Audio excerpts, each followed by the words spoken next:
You do know that what's gonna happen is we're gonna have this 1 hour recording, and then once we hit stop, Audacity's gonna crash, and then we're gonna lose our recordings, right? That's what usually happens from what I can tell. That sounds like fun. That sounds like fun. And then we just give up and kill ourselves afterwards. Hey, just remember, my side only has the my audio, which I guess is what you want. But yeah, okay. Yeah. I mean, we can upload half a podcast. No, fuck it. We'll do it live. Okay.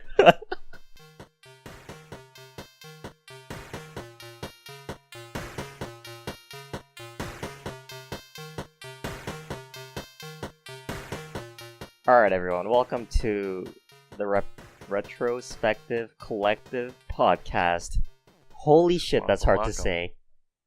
Do you mind? Can you do that? Can you do that? I don't want to do that. The Retrospective Collective? Yes, and then podcast. Ladies and gentlemen, welcome to the Retrospective Collective podcast. Podcast. I forgot that part. Is that part of the title, though? I don't know. We'll see what the title goes to. It's in the works. I'm one of your hosts, Tristan Jung. I'm your other host, Albert Corsten. This is the podcast for the Retrospective Collective. Oh, that was a bad idea.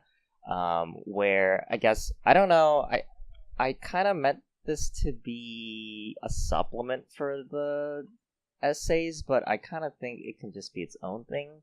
And then maybe we can figure out the name later, ? You just hated on your own name, man. Yeah, I mean, I never actually said it out loud when I was coming up with it, so now I realize it's a bad idea. You only said it in your brains? Mm-hmm. In my head voice. Your brains. But this podcast is mostly gonna be, it's gonna be like half and half. We're kind of gonna wrap up on bi-weekly news in the gaming industry. And then the latter half, we're going to go over a classic retro game. And just kind of have an open discussion there.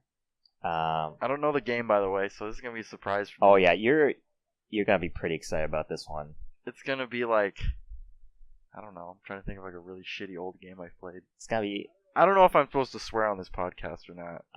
I don't know how the iTunes explicit tag works, but we already said fuck. Anyways, the essays are supposed to be kind of a very serious tone, and then this one will be a lighthearted supplement to them. So we have kind of the best of both worlds, if you're not into the serious shit. And with that, I guess we'll kind of kick things off with news of the week, the past 2 weeks. Albert, do you wanna grab something from the bag? Grabbing from a bag. Mm-hmm. We're gonna grab. Okay, so... You said 2 weeks. Let's be honest. It's kind of just 1 week, but... Well, this is the pilot episode. 2 weeks ago was like, Switch came out. Everything's crazy. We already missed that boat. That boat sailed. Mm-hmm. I mean, it's still sailing, but... So our first one is Mass Effect Andromeda. Oh. So that has been getting very mixed... I think the review... I didn't actually look this up. Let me check. I don't think the review embargo has gone off yet, but I think it's kind of like Breath of the Wild had that preview embargo. Right. I think Mass Effect had the same thing. And essentially, it's getting very mixed feedback from it. When is that game coming out exactly? Is it soon? I think it's next week. Oh, that's exciting. Yeah, March 21st. So it's coming up on next Tuesday. Yeah. So I don't know if anyone's revealed the actual review embargo date. I think it's off by a few days. If it's coming out on 21st, I would assume the embargo lifts on Monday. I actually want to check to make sure it's not on the day of release. Okay, yes, it is Monday. March 21st is the 21st. 21st is the embargo, which is a little worrisome, but I mean, I did see these articles, and I did see the GIFs. It seems like this game is basically a meme generator, from what I can tell, right? Like, things are so goofy and so broken. I'm kind of wondering how this even happened. I mean, we were reading that article. I did read you that post the other day of a user stating that this was kind of pretty much not the same team that made the first trilogy, and that's causing a lot of problems because I can't track where, but the BioWare team has gone everywhere since the original. Like, I would even say just the team change from Mass Effect 2 to Mass Effect 3 was pretty big. I think one of the lead writers left after Mass Effect 2, and you could definitely tell there was a drop in the quality in the writing in Mass Effect 3. But if I recall, some of them went to make the Banner Saga series of games. I see. And they made their own studio on that, but I don't know where the others have gone, but slowly but surely they're disappearing. I mean, I was talking about before that I've never played a Mass Effect game, and you were kind of pushing me to play one. This is probably not the best game to start with, I would assume. Yeah, I mean, we'll have to wait to see when that full verdict comes out. I mean, people have can nitpick RPGs to death. I mean, for the third Mass Effect, they hated the end. Like, I don't know if you remember back in, 2012, almost 2013 when Mass Effect 3 came out? That ending just got destroyed, and people got pissed at BioWare and EA. I'm gonna grab one from the bag, and your bag. Here's a happy news. Horizon Zero Dawn sold 2.6 million units in 2 weeks. Under 2 weeks, actually. That's a lot. That's a lot. I was actually looking up... Who made Horizon Zero Dawn? Guerrilla Games. I've never heard of them. Oh, come on. The game studio most known for the classic called Killzone. Oh, okay. Well, I've only owned a PS1, so you're gonna have to carry me on all these PlayStation topics. Yeah, so... unless they're multiple release, of course. Guerrilla Games made Killzone, which was a hit on PlayStation 2 and 3, and then they made Killzone Shadowfall, which was a launch title for PS4. I remember you being very sad when you had that game. That game was garbage. Full stop. What happened? I don't know. It was a pretty game, but it was really boring. It was like a 20-hour game. It was really boring. Just wasn't fun? It just was not fun. Possibly did the formula just get old? Or was it just not that? I did not play Killzone 1, 2, or 3, so I don't know if it got old, but I've played other shooters, I think, ? And... You think? I think. And Shadowfall was not a fun one. So I guess they kind of turned things around and, like, tried out a different genre, because Horizon is very similar to, I would say, Tomb Raider, like the new Tomb Raider. Okay. How about, have you played it? Horizon? Have you just seen gameplay? Yeah. Just played it? Or? Just gameplay. Well, I'm sorry, but I was playing Zelda. Can you compare it from what I've seen? I've seen very little of it because I don't have a PlayStation, so I'm not too invested in it. But wait, it is a PlayStation exclusive, correct? Yes. Or PS4. I'm pretty sure. Only. Yes, Yep. Okay. Is it anything like the Far Cry games in terms of the open world? Or is it somewhat different? I mean, in terms of open world, yes, but not in terms of gameplay, because it's a third person. There's a little bit more collecting going on, right? Okay. I also did not enjoy Far Cry 3, so I didn't really spend too much time because I kept getting killed by sharks. What? Sharks or something. I don't know. There were some animals that always killed me. That's a thing, right? Am I remembering? Yeah, that is a thing. That is thing. Definitely a thing. Sharks are scary in that game, by the way. Yeah, they are. That's why I stopped playing that game. You know, the only thing that gives me more anxiety than that is when I'm playing Breath of the Wild and the Guardian piano music plays. And you're like, oh god! Oh god! That's when you pick up your Switch from the dock and just throw it out the window. Just throw it out. Throw it out. Just throw it no out. more. I did not sign up for this. Okay. I digress, though. That was... Yeah. But yeah, I just want to mention that I think that almost tops the Zelda sales, or at least the Switch sales, because Switch only moved to like 1.5 million in a week. 2 weeks. Wait, the Switch sales? Yeah, the Switch sales. I couldn't get concrete I'm numbers. seeing it's almost near 2 million. Okay. It's almost 2 million. So that's insane. That Horizon, like a new IP, to sell that well against a launch console with a title like Zelda coming out and Neo Automatica. Mm-hmm. Nier. Yes. You keep getting Nier, confused. No, Nier's a weeb game that nobody wants to admit they're playing. So I don't think that's. Is it really? Okay. I don't know about that, but I mean, from the short amount of gameplay I've had, it was slightly weird, I would say. Huh. Okay. Well, I was gonna bring up one thing. Mm-hmm. Do you know how much Final Fantasy 15 sold? Yes, 4 million. 4 million. Okay. So it's well on track, I would say, to sell more than that. But I guess it's comparing a JRPG versus a Western RPG. I also lied. You lied. FF15 sold. Well, I mean, when I looked up 4 million, that was I believe a month after it came out. But now it's at 6 million. Okay. So remember, and I know that it sold crazy amounts in the beginning. But then again, you think about it, right? This game's been in development for forever, so Right. That game has Final Fantasy 15, which could cause more hype, I guess, because people were waiting for it for so long. But I'm sure cool. people died waiting for that game, legitimately. Like, I'm trying to think about just the logistics of competition with a Switch game and a new console versus an existing console, right? Mm-hmm. And it had to affect it a little, but at the same time, I think about it and having to invest 300. I mean, you could buy it for the Wii U, but almost no one had a Wii U, so I'm not going to count that. I had a Wii U, but I didn't. Yeah, I was like, no way, I'm buying this for Breath of the Wild for the Wii U. Anyways, what I was going to say is that I think that it might have not impacted as much as we think, because it's how many PS I don't know. I'm looking right now. Let's see, 55.3 million.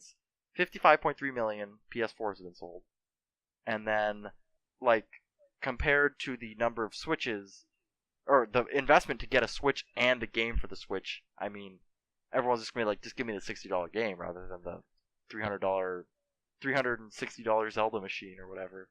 So, yeah, but that's cool.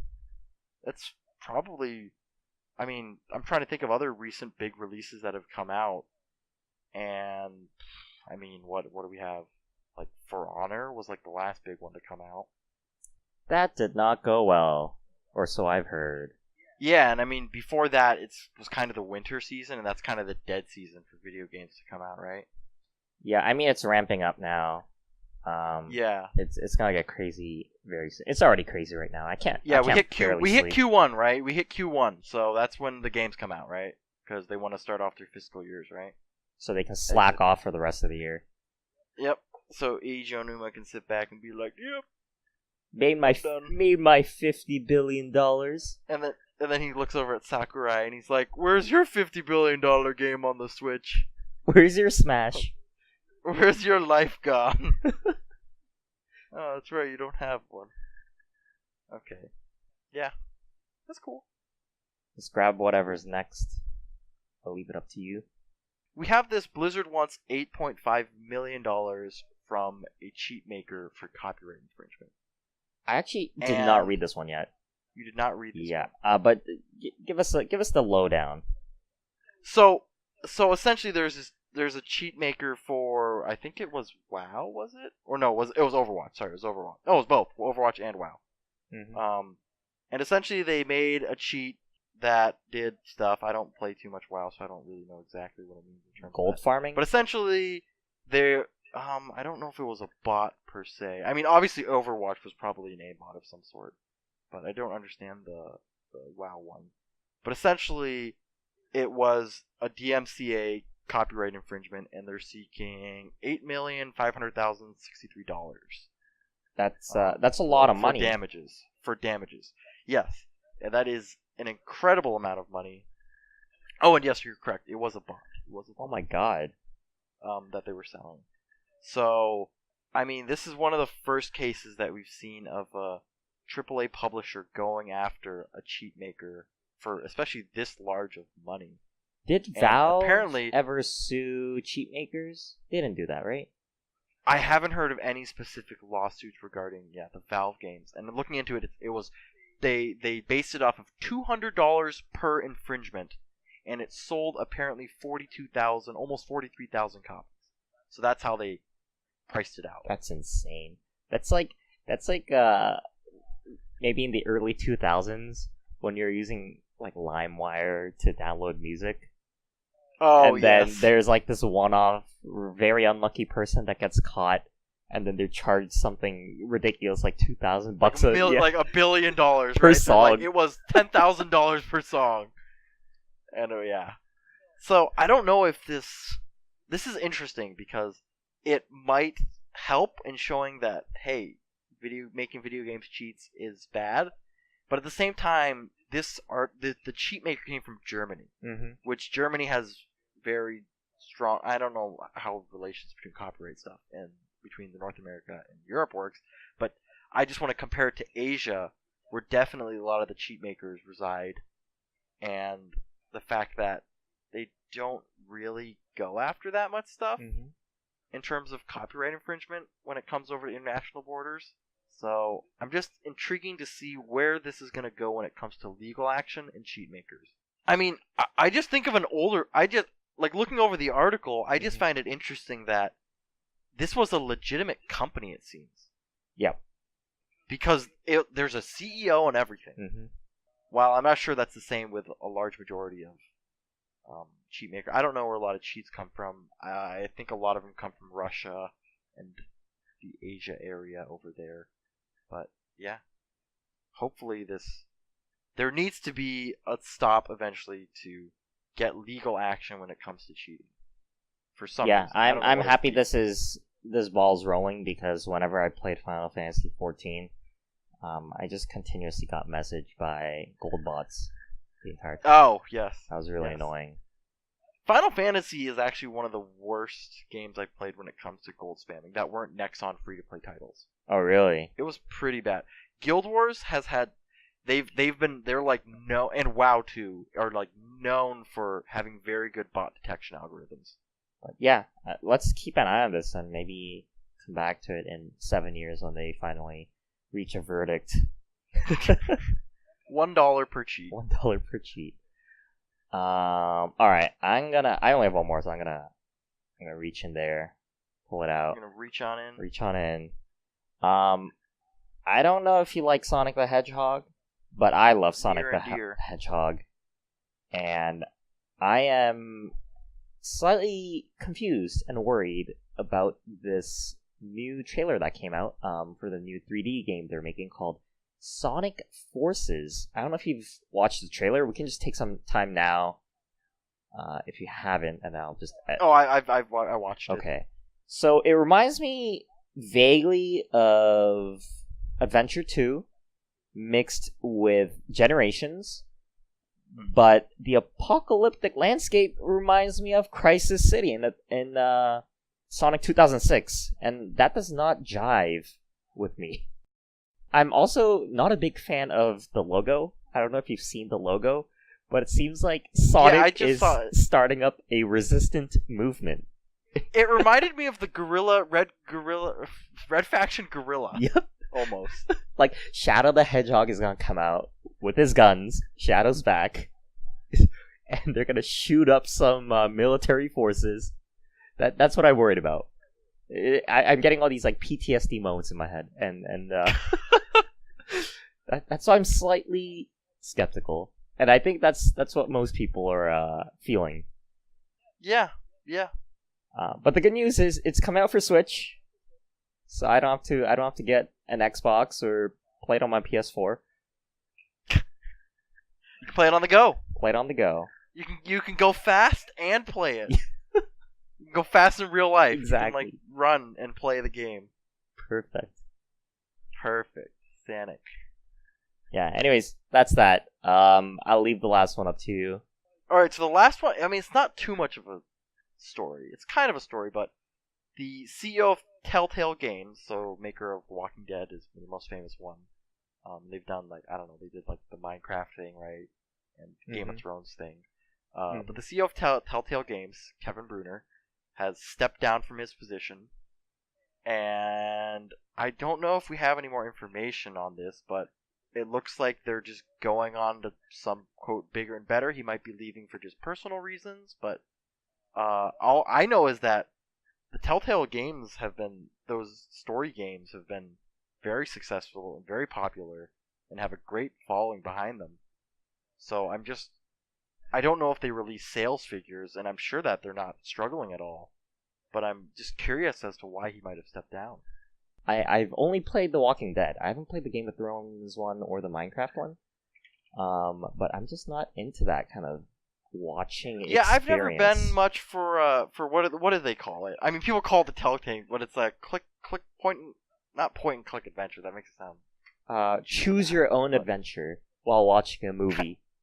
Kind of interactive story. One of those sort of things. I've never really gotten into it, but I mean, it's fun. A bunch of people love it. Let us not forget that they also made Sam & Max, right? And they made the best game ever. I know what you're gonna say. Say it. Strong Bad's cool game for attractive No, people. not that one. I was thinking of Poker Night at the end. Yes. No, Strong Bad's cool game for attractive people. Yeah, Poker Night Inventory was fun. I'm not too much of a poker guy, but I got into that game a little bit. That was fun to play because of all the TF2 items you get out of it. I think that's literally why it got popular, because they got that Sam & Max pistol gun. No, that's from owning the Sam & Max series. I forget what items you got from owning Poker Night, but I remember the Luger Morph or whatever it was called. Mm-hmm. Anyways, I digress. I actually think Telltale will do okay. The CEO's not a writer, he's not a programmer. I guess he does have some high-level vision, but it seems like they're doing well enough to not really worry about any of that. Yeah, and it seems like they said that whatever their new CEO doing, they're going to continue in a great direction or whatever, and I'm sure that the guy's not going to change or guy or girl who comes in is not going to change too much. Yep. Hey guys, let's stop making money. Let's make more Batman games. Fucking Batman games, man. I don't know, any other things that happened this week? I mean, the news came out today that Nintendo is ramping up the Switch production. Yep, they're gonna make roughly 2 a day now instead of 1. 2, and they're still gonna keep it limited though. They're only gonna sell 1. Yeah, they're gonna make 2, but keep the other one for themselves. Exactly. Yep. Gotta keep that supply low so people want it. I've actually been trying to buy another one, and it's really hard. Like, they're just sold out everywhere, even in the big city, which is kind of depressing, because I really want another one. Yeah. For oh, other by the way, purposes. as of 1 hour ago, a tweet came out in that EA has changed the Mass Effect stream date embargo from Monday to tomorrow. Okay. So we will be getting live streams of Andromeda, and we can all check out the buggy, weird, walkie animation glitches on our own. Isn't it fucked up? I heard they're not gonna release a day 1 patch, and like that's the final code. Yeah. This could be bad. I don't know what EA was thinking with this game, but I mean, you do a good, and then you do a bad, like a real bad. Like, they did a good with Battlefield 1, and now they're doing a real bad. Is that their marketing strategy? An alternative? That's their motto. That's their motto. One good, one bad. Do a good, do a bad. Do a good, do a bad. Yeah. Okay. All right. I think that's all of the news. Do we have any more news that you have that came up in the past hour? No, I don't have Twitter open, unfortunately. All right. I don't want to look through it now. So I think we can move on to the second part, where we discuss a retro game that I have picked for the episode. I'm still not sure if we swap back and forth or if I choose all the time. We'll figure it out. But at least for this week, I chose it. And we're going to start it off with a little guessing game. So Albert does not know at all what game I chose. Ooh. I hope you did not cheat and look at the spreadsheet by accident. I did not. Okay. I did not. So let's start off with hint 1, which is the U.S. release date for this game, which is June 29th, 1998. 98. Yes. It's almost okay, 20 so year it wasn't the game I was thinking of. What were you thinking of? I was thinking Advance Wars. No, that'd be. I don't want to cater to you too much. Yeah, you said you cater. Okay. Oof. No, nothing. The Then we release can date. move on to the next hint. I don't want to let you dwell on it too much. Yeah, don't leave me hanging. All right. Hint 2 is the publisher, which is Nintendo. Is it a Kirby game? Oh, is it a 98 Nintendo? Nothing. I mean, let's be honest. The 90s were like Prime Nintendo time. I mean, I know Ocarina of Time came out in 98, right? I think. No, wasn't that 96? Let me look it up. That was Came out 98. in November 1998.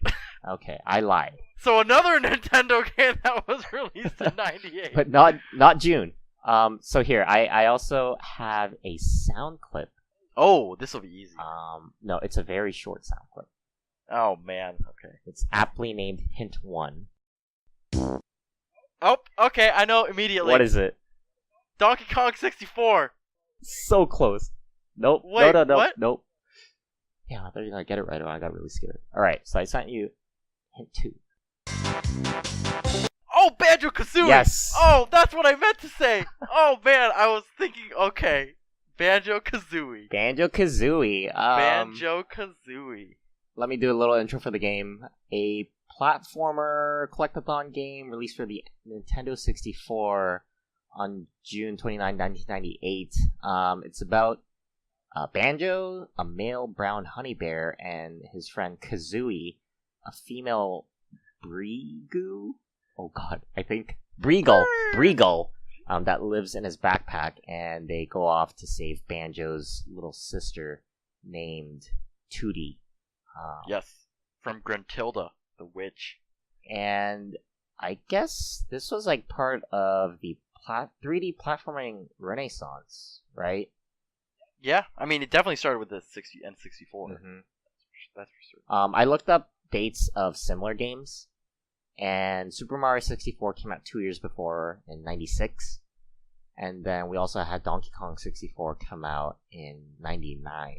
So Banjo Kazooie was just smack dab kind of in the middle. Man in the middle. And this was also developed by Rare, which they had a really good relationship with Nintendo for the longest time, right? Yeah, and then they're like, "We're going to Microsoft." And we all know how that went. That went super well. Yeah, what is it? Nuts and Bolts. Nuts and Bolts. Pretty much the only game they made, I think. No, Or they also another made Perfect Dark Zero. Never forget. I've never heard of that ever. That was a launch title for the 360. Oh boy, It was really bad. No, but let's stick to this game. Banjo-Kazooie got 92 on Metacritic. Well, Metacritic doesn't really matter for old games like this, but it had some good praise, I would say. It had amazing. Well, I mean, obviously I didn't know the journal, but from nowadays, it's one of the golden titles from the N64, right? Ocarina of Time, GoldenEye, Donkey Kong 64, Mario Kart 64, and then Banjo Kazooie is right up there.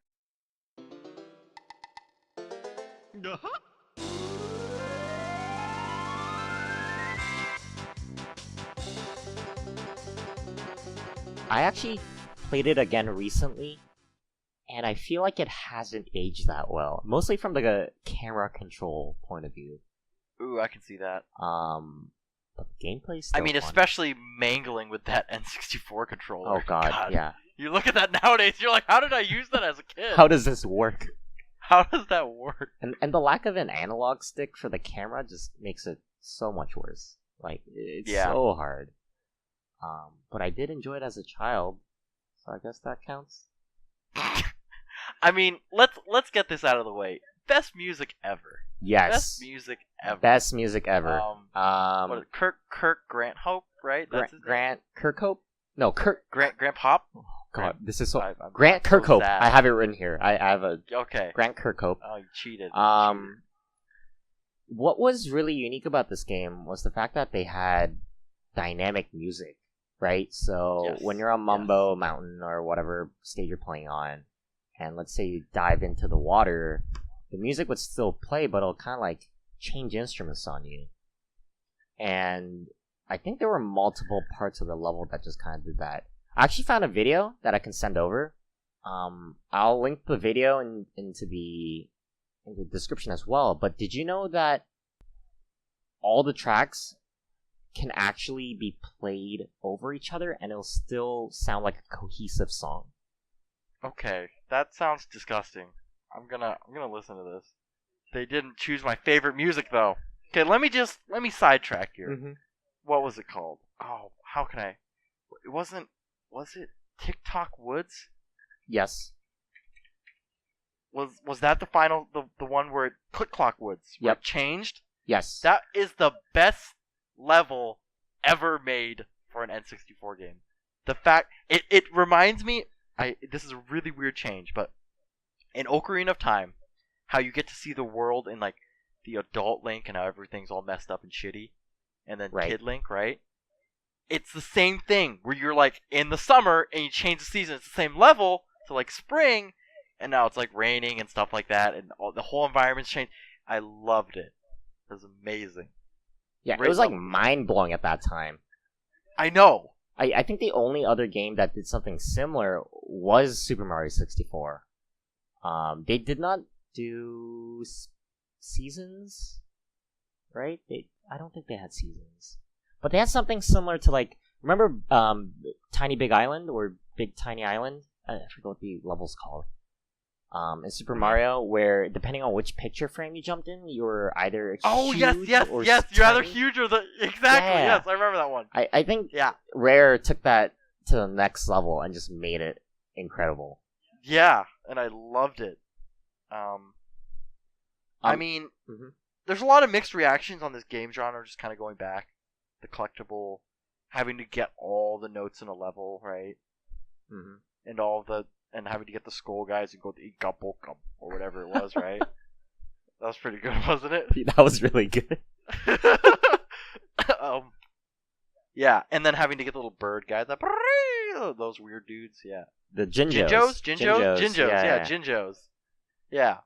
I mean, just this was kind of that. This was like a key staple, and even though it was collectible, the collectible, what? Collectathon? What's the term for it? I don't know. Where you collect a bunch of shit. Collectathon. I think people use collectathon. Collectathon platformer, right? Like this was like that golden, like a staple in that series. Yeah, I agree. I think this it's kind of weird. I'm gonna go back to what you said. There's so many things to collect, and a lot of games these days also have that same feature. Like if you play I keep calling it Lara Croft. If you play Tomb Raider, like the new Tomb Raider, there's a shitload of stuff to collect in that game. But the problem is, half of them don't do anything, right? And like, what do you mean? Like half of them you just collect for the sake of collecting. But in Banjo Kazooie, a lot of them had purpose, right? Oh, everything had purpose. Yeah. Like you couldn't access new levels if you didn't have enough jigsaw puzzles. Right. To get to Gruntilda, you needed a certain amount of notes to get through a note door. Right.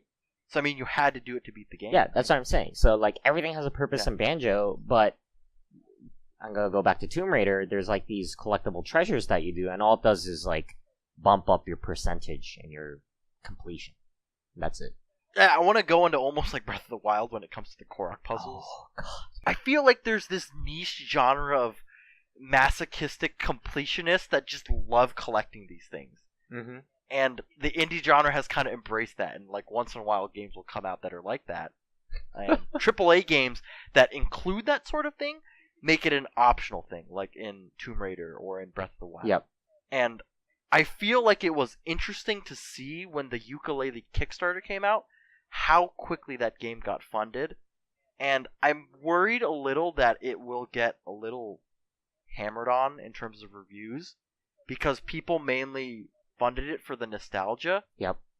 And when it comes out, they're going to be like, wait, this isn't fun. This is kind of why the genre died out. Wait, this is not what I wanted. Give me back nuts and bolts. Yeah, exactly. Where's my nuts and bolts? I found out their latest game they released, by the way. Mm-hmm. Rare. It was... Oh, crap. Oh, I deleted it. It's Connect Sports Rivals. So that's where Rare has gone.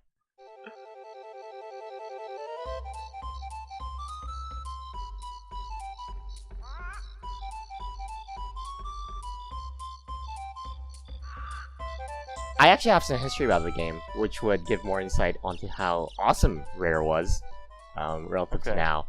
So the game actually was supposed to be an SNES game called Project Dream, and they were making it while they were making Donkey Kong Country 2. And they actually made like custom graphics technology to use in the SNES to render all this graphics and maths and all that. And the story was actually completely different. It was about a human being boy named Edison, and he got into trouble with pirates. So there were pirates in the game at some point, which kind of makes sense because there's a pirate level. There's a treasure trove Cove, right? That's the name of the level. Yep.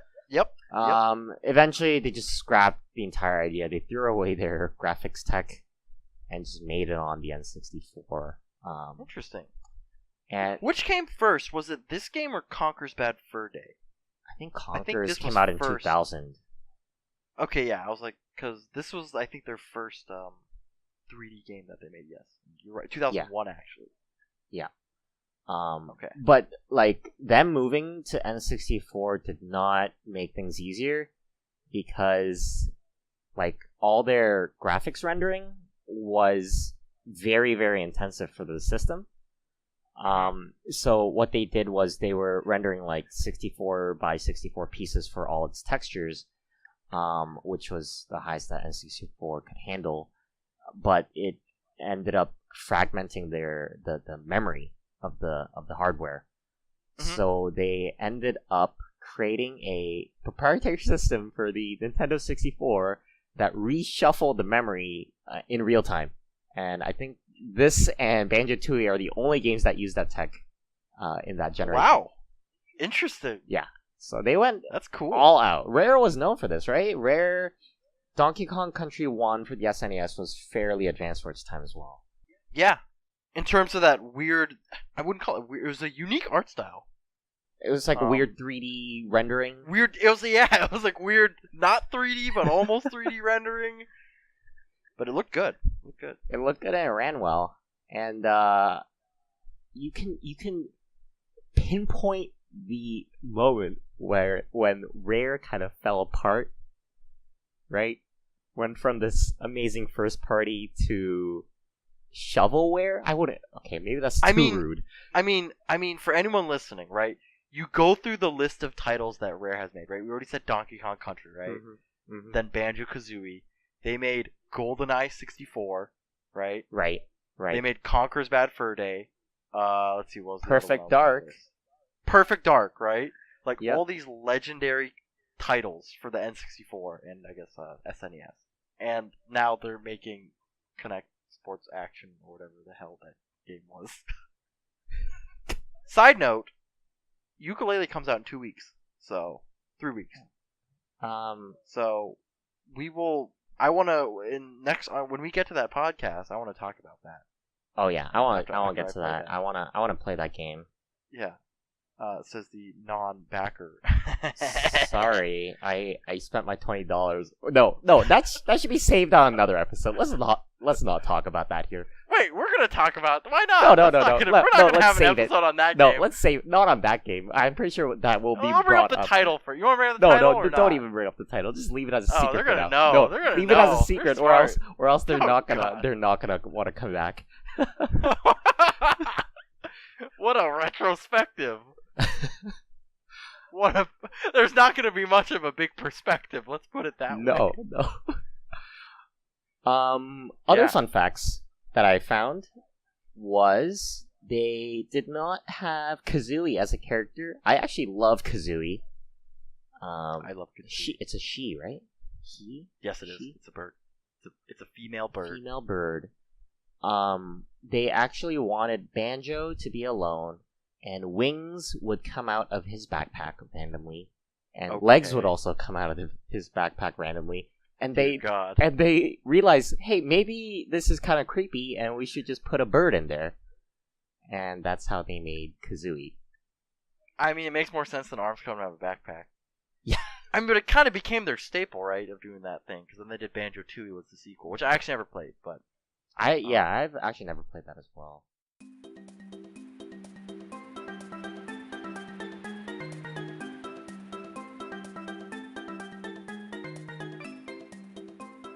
It had some weird secrets in Banjo Kazooie. I remember there's like in the Treasure Trove Cove, there was a room with letters on the ground, and it was like collecting a special key to open up in Banjo Tooie or something. They had this weird cross because the was it the stop and swap or something technology? Yes. You are segueing very well into my notes. I am so smart. Okay, well I'll let you go into it. I'm sorry, I'm too good at this. You're like reading this doc basically, which is perfect. And I didn't even look at it. I know. I was worried. I was like, man, how do I connect all these points together? But you're doing it for me. I'm your I'm your MC right here. You're my Windows Movie Maker right now. I'm your Windows Movie Maker. Here's your little slide transition. Go into it. Talk about the stop and swap. You're 100% correct. It is called a stop and swap. And what they intended was in Banjo Kazooie, there'd be these 6 mystery eggs that you collect, right? Along with the ice key. Did you mention the ice key? I did not. I said key, but I didn't remember it was ice key. Ice key, same thing. And then once you collect all of them, what Rare intended players to do was, if you owned both Banjo Kazooie and Banjo Tooie, you can effectively turn off the N64, and the initial models of the hardware kept all the game data in memory for about 10 seconds. And during that 10 seconds, you would plop in Banjo Tooie, turn on the game, and it would effectively move items from the first game over to the second game, which is fucking insane. That's such a cool concept. That's like so rare, like a rare thing to do, right? Just it's one of those things that, like, in terms of game design, it's like, I don't know, it's weird. It's cool. I'm trying to figure out the word to describe. It's not coming to my head right now.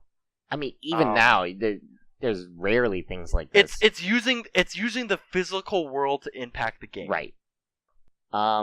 They could not do it because Nintendo ended up releasing a new version of the hardware where it only kept the game memory, a game in memory for 1 second. Was it the DD? No. It was just like a new iteration of the motherboard. I guess. Just like a V2. Okay. Yeah. So, 1 second is obviously not enough. So they ended up scrapping that idea, which is a shame. Yeah. Would have been cool. They did bring it back for the HD remake though, where it... As in the features, or? Yeah, they brought the feature back. Obviously, they're not cartridges because the remake was on Xbox 360. Yes. And they did not make it between Banjo Kazooie and Banjo Tooie. No, I think they did, but it wasn't that much. Most of the functionality came between Banjo Kazooie and Nuts and Bolts. Interesting. Yeah. Huh? That's cool. Is there any more I can steal from your script? I don't know what to talk about after this. That game was awesome. I'm looking. I mean, I don't know what there's to talk about other than the stupid RNG maze thing, board game thing at the end. Oh, right at the end? Yeah, that was painful.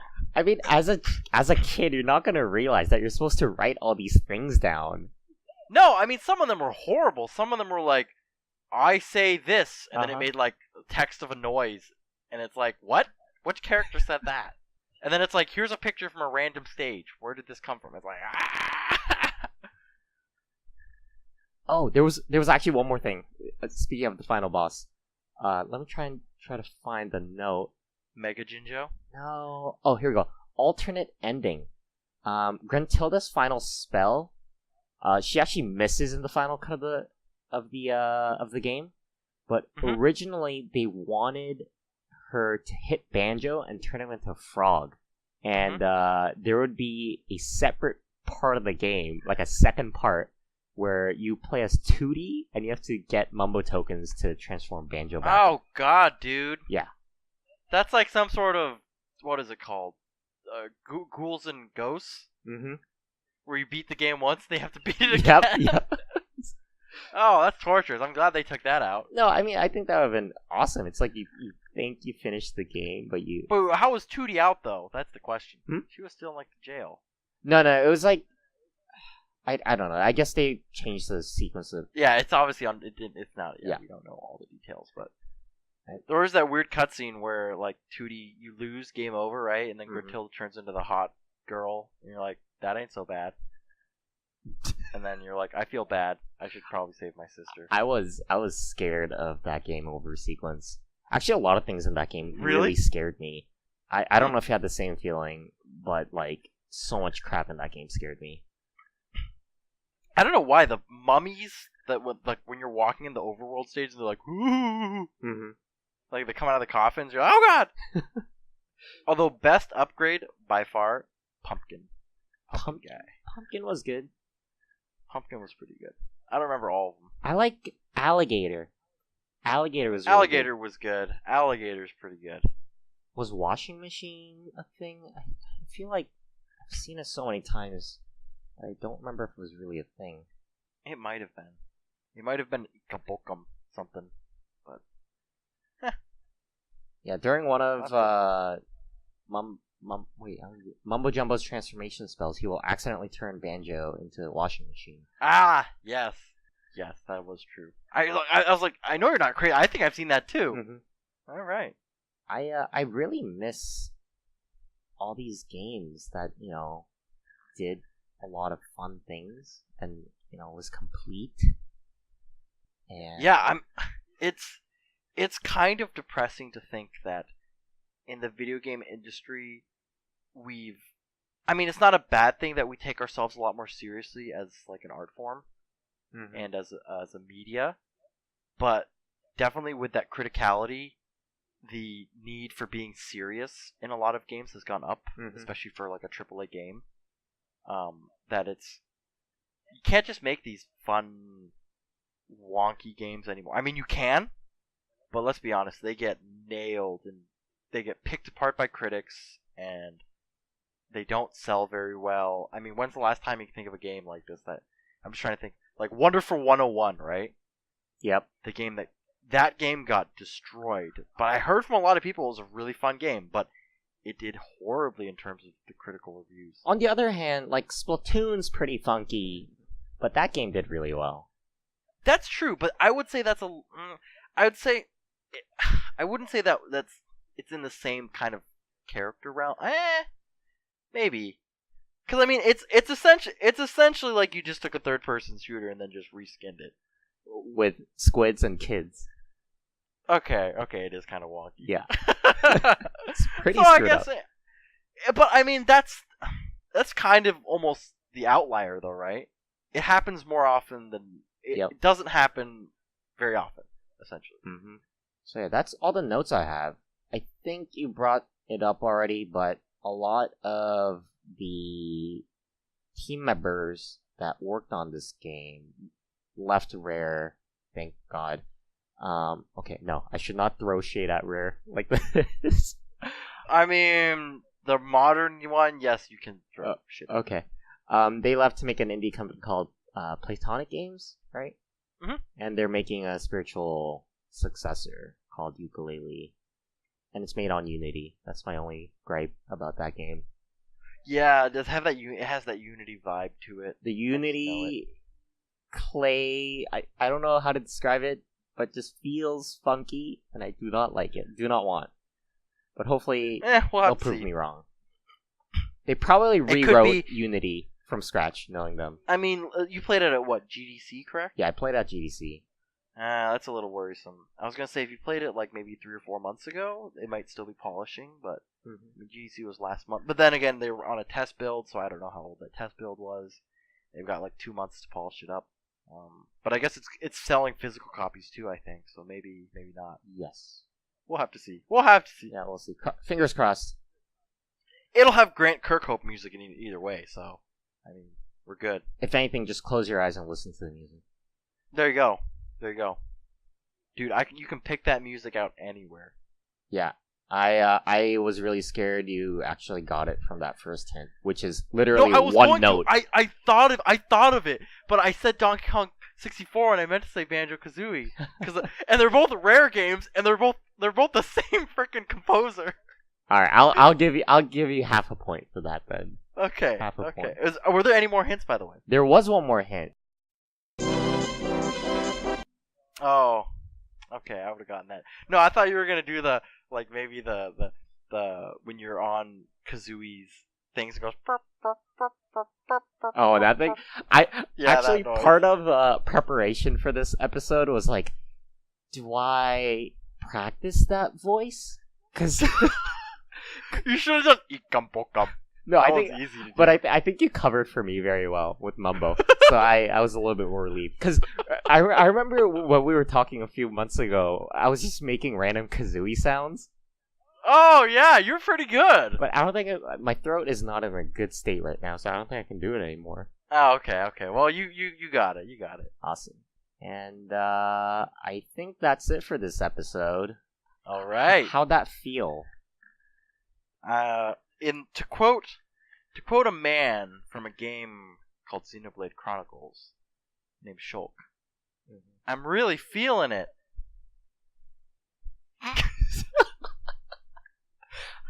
And Oh, that's so it. awkward. And that's it, folks. I'm really feeling it. No! Why do you have to end on that? I can do another one. No, that's our thing now. I'm really feeling it. Thanks for tuning in. I'm really feeling it. And I hope they are too.